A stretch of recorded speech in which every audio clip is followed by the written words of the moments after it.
So if you're thinking about checking out the new iOS 16 beta, you should be aware that it's both awesome, but also filled with some bugs. Now, some of these bugs are minor, others are a bit more problematic.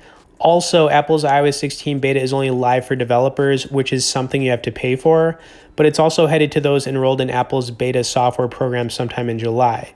Now, iOS 16 beta includes new features and performance enhancements, which means there are plenty of reasons to give it a try.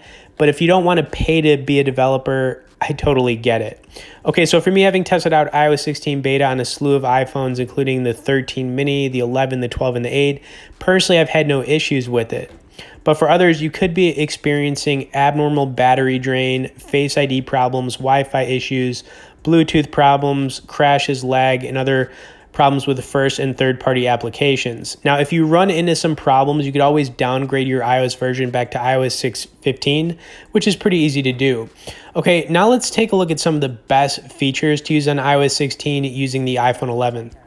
On that note, what is really the biggest change for iOS 16? Well, the lock screen. With iOS 16, Apple introduced a complete overhaul of the iOS lock screen, making it more customizable than ever and able to display information-rich widgets. In iOS 16, you can customize the lock screen with unique fonts, colors, and, for the first time, widgets. To get started, all you need to do is unlock your iPhone with Face ID or Touch ID, and then long press on the lock screen to enter the lock screen gallery. If you have an Apple Watch, the interface you see will be familiar.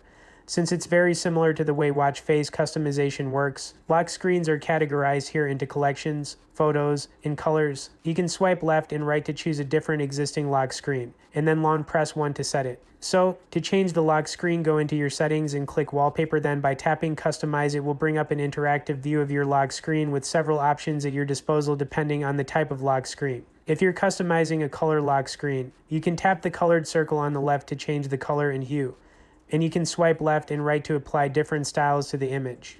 The widgets that you can add above the time include another time zone, a set alarm, the next calendar event, a weather condition, your activity rings, the next reminder, and a chosen stock. Widgets that can be placed below the time are more info-rich and include device battery levels, calendar, clock, fitness, home, news, reminders, stocks, and weather. When you finish customizing your lock screen, simply tap Done, and then tap the screen again to exit the lock screen gallery. Note that you can also customize the current lock screen by going into settings greater than wallpaper and lock screens.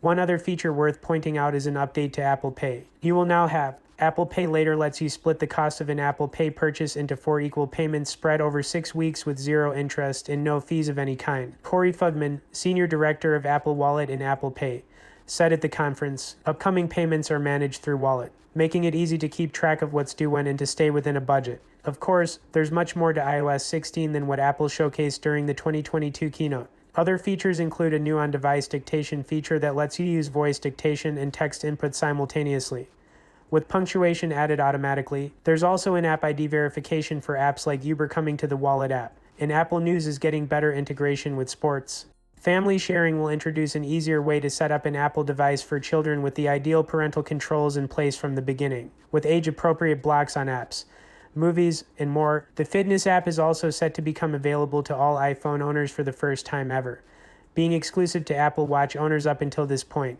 You'll be able to set and track your move, standing, and exercise goals, and the iPhone will track your movement throughout the day.